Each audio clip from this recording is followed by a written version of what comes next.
Hello, darlings. Thank you for coming to the Amber Shows. It is Africa hot out here, baby. Woo! Summer is here. Look, I want to talk about Hambre, the gorilla. That's my part one of the Amber Shows today. You know, they actually have petitions going on with people who are mad that the gorilla was killed.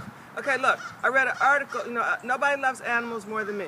I read an article from an expert who has worked with silverbacks for the last 10 years, and she did a great explanation of the entire scenario of what unfolded. First off, when the little boy fell, he fell 20 feet down into the moat.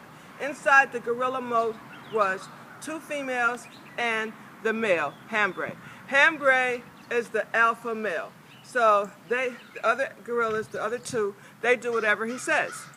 He's the male. He's the man. He's got 2 women in there. So silverbacks are considered class 1 as far as a dangerous species. They have classes for animals in the zoo as to how they are to be handled. Class 1 is the most dangerous, which is the gorilla and also the lions and the tigers. They are never handled or fed in any way where a handler is in close contact with them. All of them are behind huge metal mesh encasements that they press just like at a prison, I guess. They open up and you can go inside that part, but the handler is never ever in contact with them, feeding them or cleaning out their moats or anything.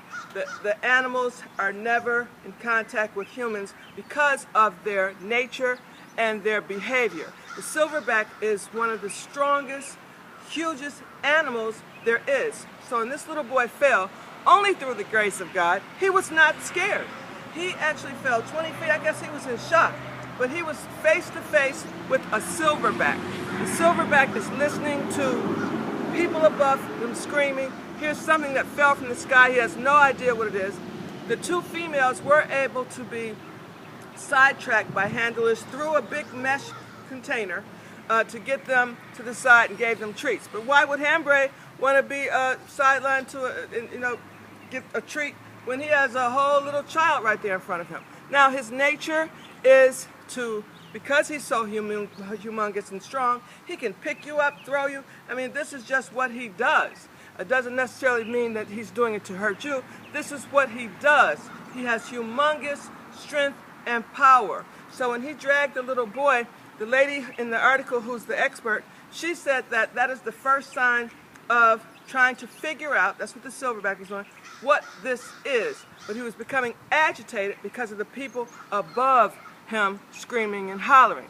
When he took the little boy over to the side and kept him for himself and put him in the little corner, he actually rubbed his fingers. A lot of people thought that this was a sign, oh, the gorilla is a really nice gorilla. There's no such thing. This is an animal that it's a temperament that you cannot count on how he's going to act, what he's going to do. And she said that was just, that's inquisitive. He was inquisitive, that's why he was rubbing the hands. She said it's all a sign, though, of at any moment, he can just pick him up thinking it's a ball or a toy, toss him, throw him, stomp on him. So the handlers only had limited time. This little boy, actually, if he had panicked or tried to run or scream or holler in any way, he would have been killed. So they had to make a decision. I mean, he had been in there 10 minutes. Count 10 minutes. You do something for 10 minutes and see how long it is and think that that's how long you were in a moat with a gorilla. And they had no other choice but to make the decision to kill him.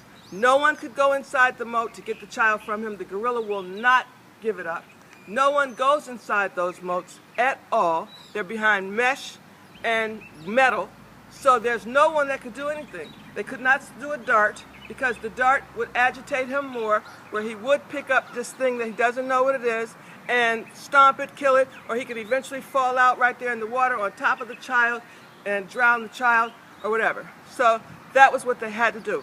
So you people who are out there, having a fit about the gorilla, this is why they had to kill him. There was no other choice. There's no other human being that could go in there and take that gorilla from the child.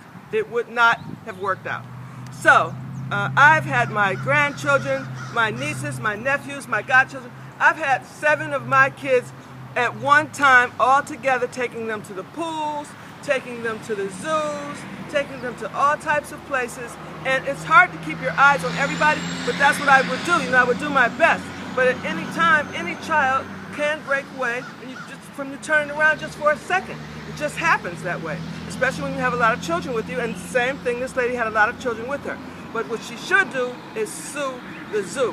Why in the world was there a hole large enough for a child to slip through that would take them right down to where the gorillas were?